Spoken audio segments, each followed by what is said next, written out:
C'est un ancien premier ministre de l'État hébreu. Il vient de faire une déclaration, mesdames et messieurs, à couper le souffle. Oui, ce monsieur vient de demander à ce que les installations nucléaires iraniennes soient frappées et détruites une fois pour toutes. C'est là, vous comprenez un peu la dimension que la situation conflictuelle au Proche-Orient est en train de prendre. Et donc, si rien n'est fait, mesdames et messieurs, on risque d'assister à une catastrophe. Je dirais qu'on ne pourra pas contrôler. Vous savez, ça fait quelque temps, je suis en train de vous dire que ce pays est sûr de quelque chose. Est sûr de quelque chose. Et donc, ce que lui vient de dire, exactement si les autorités israéliennes venaient à se mettre dans la peau de destruction des installations nucléaires iraniennes, vous vous posez la question de savoir, l'Iran restera assis pour que l'État hébreu, allié des Occidentaux, détruise ces installations nucléaires sans que l'Iran ne fasse quelque chose? Je m'en doute très fort. Mesdames et messieurs, partagez la vidéo dans tous les groupes possibles. Nous risquons d'assister à un conflit nucléaire là. Je le redis encore, pour que ça soit compris une fois pour toutes. Mais écoutons d'abord ce que l'ex-premier ministre vient de dire. Un ex-premier ministre israélien appelle à la destruction des installations nucléaires de l'Iran. L'ancien premier ministre israélien, Naftali Bennett, a appelé ce mercredi 2 octobre à une frappe décisive pour détruire les installations nucléaires de l'Iran, au lendemain d'une attaque massive de missiles iraniens sur Israël. Écoutez ce qu'il dit, mesdames et messieurs. Partagez la vidéo dans tous les groupes possibles. Vous allez comprendre.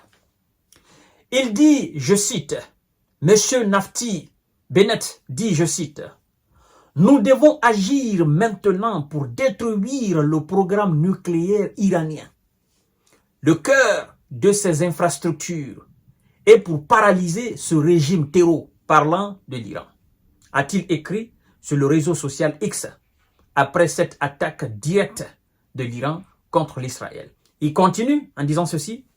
« Nous avons la justification, nous avons les outils nécessaires. Maintenant que le Hezbollah et le Hamas sont paralysés, l'Iran est exposé, a affirmé M. Naftali Bennett. » Alors, monsieur l'ex-premier ministre, laissez-moi vous dire, un pays quelconque ne peut pas entamer un programme nucléaire, ne peut pas installer des infrastructures nucléaires dans le cadre de l'obtention ou de la possession de la fabrication des armes nucléaires sans penser d'abord à la défense de ces installations-là. Il faut que ça soit clair dans la tête de tout le monde. Parce que un pays comme l'Iran, qui sait carrément et certainement que quand elle va se lancer dans un programme nucléaire à quelques microns de l'État hébreu qui est aussi l'allié des États-Unis et, n'est-ce pas, du bloc occidental, qu'il fera effectivement l'objet des sanctions, mais aussi l'objet de nombreuses frappes afin d'empêcher le programme nucléaire. Et donc, l'Iran ne peut pas accepter d'exposer ses infrastructures nucléaires sans avoir pensé d'abord à la défense de ces installations-là.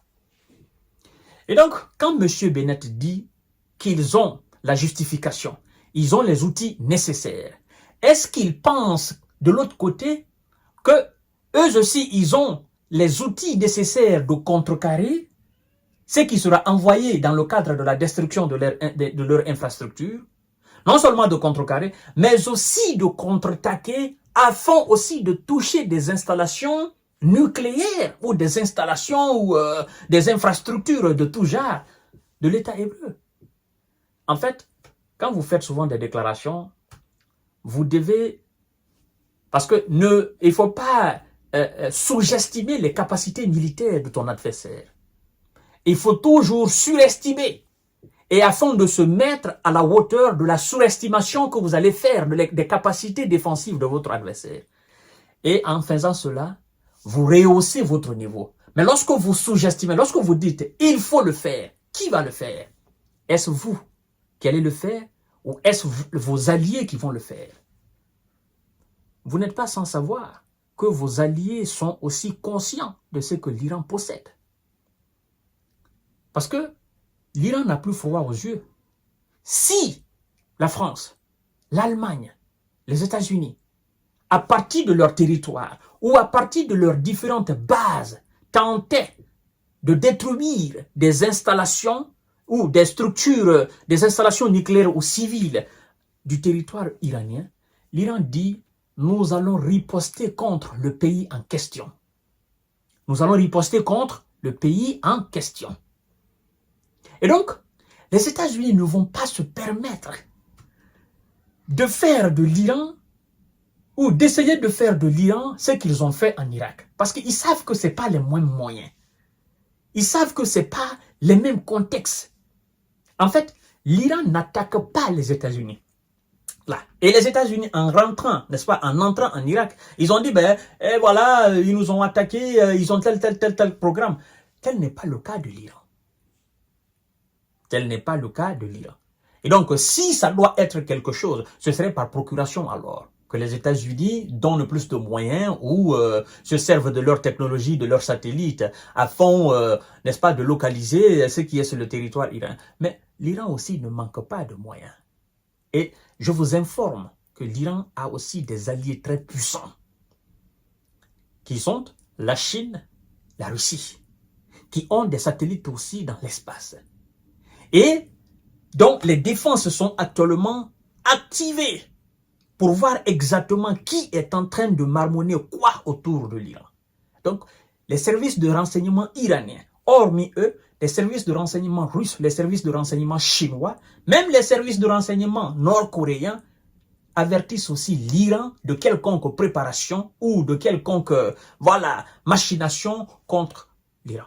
Donc, faisons très attention. Nous sommes...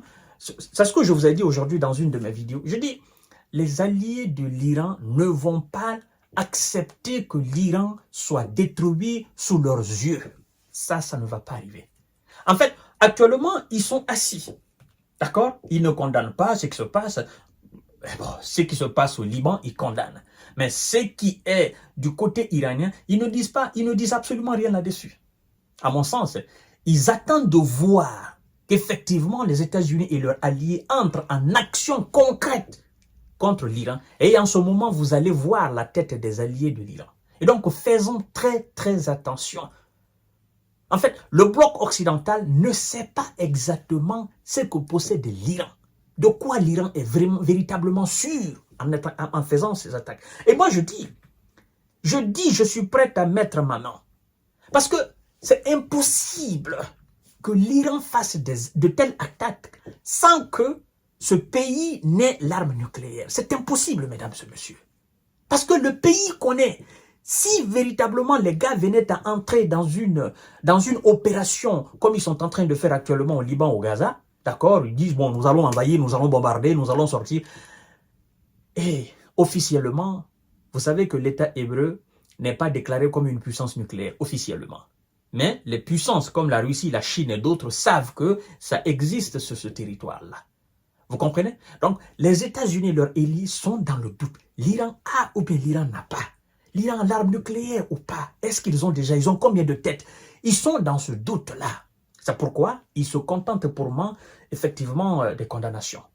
Et voyant ces actions que l'Iran ne faisait pas auparavant, ils se disent, écoutez, l'Iran ne peut pas oser faire de tels actes si ils n'ont pas cette chose-là sous la main.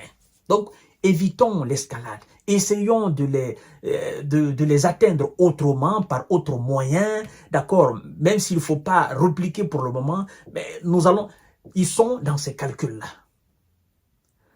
Croyez-moi, chère dame, chère monsieur, chère demoiselle, si ces gens, les Otaniens, ne doutaient pas de la capacité militaire, s'ils ne craignaient pas la capacité militaire de l'Iran, la qualité de la défense, il y a longtemps, l'acte s'est passé hier, il y a longtemps, ils auraient détruit ce pays-là. Il y a longtemps, ils auraient fait ce pays-là comme ce qu'ils ont fait en Irak.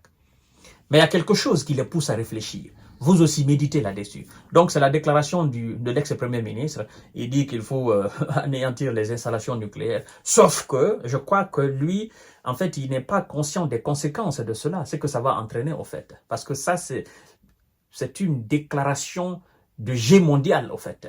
Une déclaration de jet nucléaire.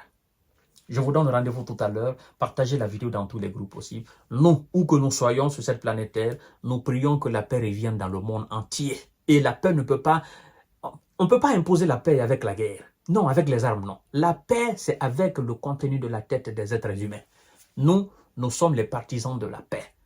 Paul ou Pierre, on s'en fout. On veut que les gens vivent en paix. Point barre.